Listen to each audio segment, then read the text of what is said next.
Reddit by Reddit recap. What sounds like fiction but is actually a real historical event.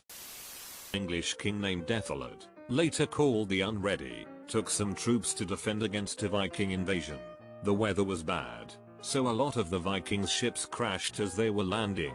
Ethelred thought that it would be dishonorable to attack them as they were stumbling onto shore, so he kept his troops back until the Vikings had a chance to get together and form proper battle lines before he attacked them. The better prepared Vikings then won the fight and slaughtered a bunch of Ethelred's men, and he and the rest were forced to run away while the Vikings went around pillaging. The CIA was researching psychic abilities for 30 years as a way to spy on the USSR. After 30 years, the program was terminated, and their conclusion was that psychic powers probably don't exist. Not exactly historical, but a poodle named Cachi, in Caballito, Buenos Aires, fell from 13 floors and fatally hit 75-year-old Marta Espina, killing both instantly. In the course of the events, 46-year-old Edith Sola, who came to see the incident, was fatally hit by a bus. An unidentified man, who witnessed Edith's death, had a heart attack and also died on his way to the hospital. Jandy Clisson, 1300-1359, was married to a French nobleman who was beheaded for treason by the French king. Enraged, she sold their estate and purchased 3 black warships with red sails, and became a pirate queen of the English Channel who targeted French ships. She became known as the Lioness of Brittany, and in her 13 years of piracy she would slaughter every member of a ship's crew except for one so that last survivor could go back and tell the French king what had happened. Edgar Allan Poe wrote a novel in 1838 in which 4 shipwreck survivors, at the point of starvation, choose to resort to cannibalism, so they kill the young cabin boy, Richard Parker, and eat him. In 1884, a ship called the Mignonette sank. 4 crew members survived. At the point of starvation, they killed and ate the youngest of them, Richard Parker. Sergeant Stubby. During World War I, a soldier found a stray dog when training on the Yale University campus, and took a liking to him. The soldier snuck the dog onto the ship when he had to leave campus, and when the dog was found by the commanding officer, he was allowed to stay because he had learned how to salute. Stubby was injured a few times during the war, but he was useful with alerting his squad of surprise mustard gas attacks and gunshots before the human ear could detect the sound. He also found and comforted wounded soldiers and caught a German soldier by the leg of his pants until American soldiers got to him, aka the bestest boy to ever live. Timothy Dexter was frequently given terrible business advice that would somehow through a stroke of luck pay off. He sold coal to Newcastle and made a profit. He became insanely wealthy, dressed in a strange manner, and acted weird in the company of the incredibly wealthy elite he had accidentally stumbled into.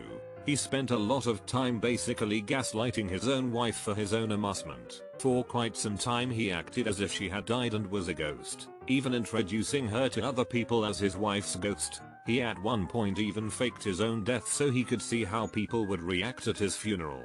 He also wrote a book that was a long-winded rant about everything that upset him. The book included no punctuation. He made a second edition with several pages of punctuation attached to the end that the reader could distribute as they saw fit. Basically a real-life post.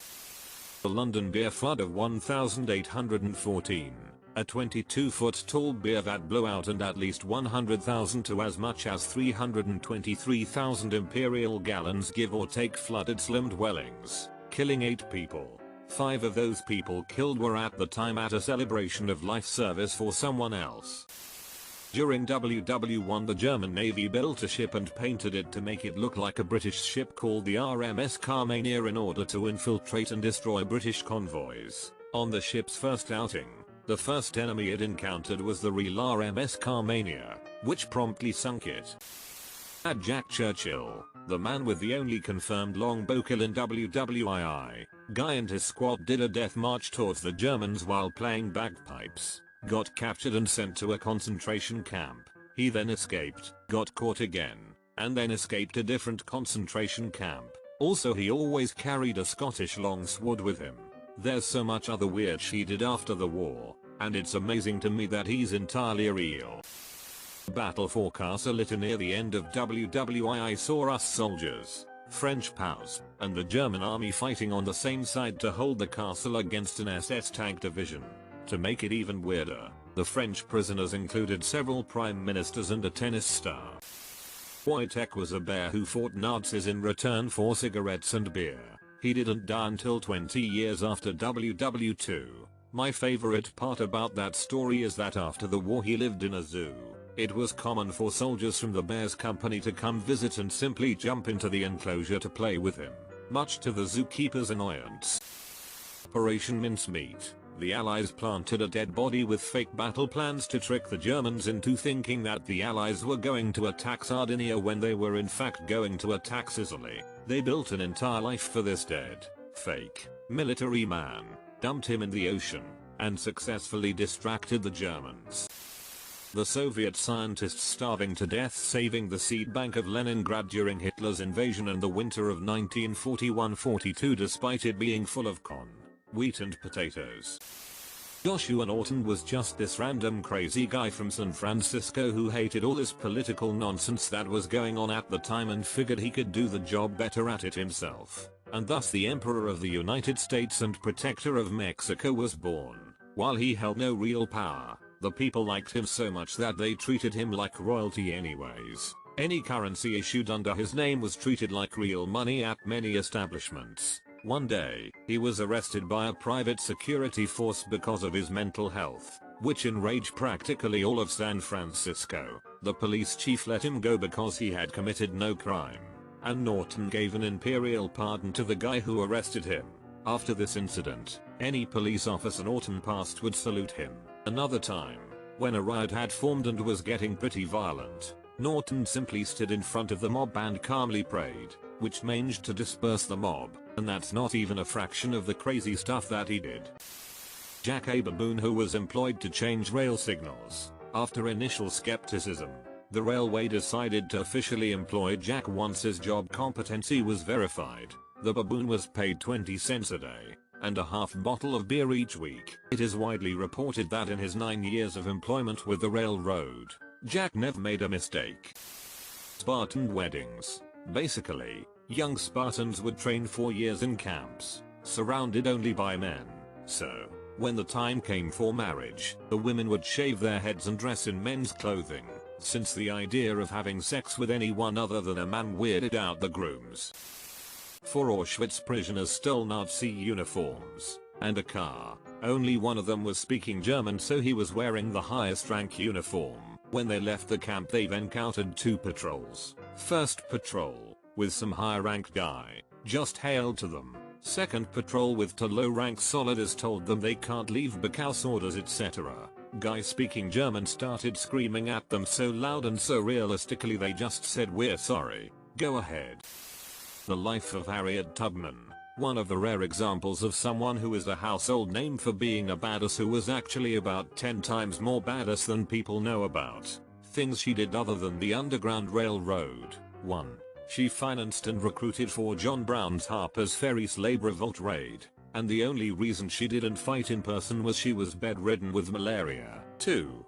During the Civil War, she joined the Union Army as a cook nurse. 3. She somehow class shifted into a spy scout and helped Union leaders plan raids into Confederate territory, and she assassinated several Confederates. 4. She rose in the ranks until she commanded a small raiding force of 300 Union troops from the 54th Massachusetts Volunteer Infantry Regiment, the second Black Ops Army unit ever. 5. Her command, Company C, 54th, raided southern plantations, slaughtered slave drivers, and freed captive slaves. 6. In the Combahee Ferry raid, where the 54th freed 700 slaves, she was also in command of 3 Union frigates, and when a Confederate division was advancing on them she fired broadsides from the 3 naval warships directly into the enemy troops. 7. She survived the war, and immediately turned around and started fighting for women's suffrage. The Biafran genocide. Aka, the Nigerian Civil War. It happened only about 50 years ago and over 3 million civilians died. My dad fought in the war as a child soldier on the Biafran side. You've probably never heard of it, despite its scale and recency, because it's been almost entirely swept under the rug. They don't even teach it in history classic. In 2007 a paraglider got trapped in the updraft of two joining thunderstorms and was lifted to an altitude of 33,000 feet. She landed over 3 hours later about 60 kilometers north of her starting position, having survived extreme cold, lightning and lack of oxygen. 33,000 feet is how high commercial planes fly, and extremely unlucky recreational paragliders. The Great Molasses Flood of 1919. A tank filled with 2 million gallons of molasses burst and sent a tidal wave of molasses through the streets of Boston. 21 people were killed. The Great Stink was an event in central London in 1858. The hot weather exacerbated the smell of untreated human waste and industrial effluent that was present on the banks of the River Thames. Dancing Plague of 1518. It wasn't even an isolated incident, multiple dancing plagues happened over the course of a few centuries. Strasbourg in 1518 was just one of the bigger ones. The escape from Antarctica by the members of the Antarctic expedition led by Ernest Shackleton. The stuff they went through was unbelievable. Their boat, the Endurance, was crushed by ice floes. They were stranded on the floes for over a year in temperatures well below freezing. They then took to 3 boats around 22 feet in length across the Antarctic Ocean looking for land. There were about 10 men in each boat. They missed reaching land by just a few miles at times. 2/3 of them got stranded on Elephant Island surrounded by ice while one of the boats went out in search of rescue. That boat made it through the Drake Passage, one of the deadliest places in the ocean. All but 3 of them got stranded with little food and water, while the 3 men who left became the first people to cross South Georgia on foot. They found civilization, rescued the men who came through the Drake Passage, waited months until they could rescue those on Elephant Island. Every single person who came on the initial voyage survived, with the worst lasting consequence being a single foot amputation. Best comment of the day. Straight from Google, as I couldn't remember the details correctly. According to the Romance of the Three Kingdoms, Shu General Zhuge Liang had to defend a town with a mere 100 troops against an army of 150,000. He hid his men, flung open the gates, and sat on the walls playing a lute. The opposing general of Wei, Sima Yi, certain it was a trap, ordered a retreat.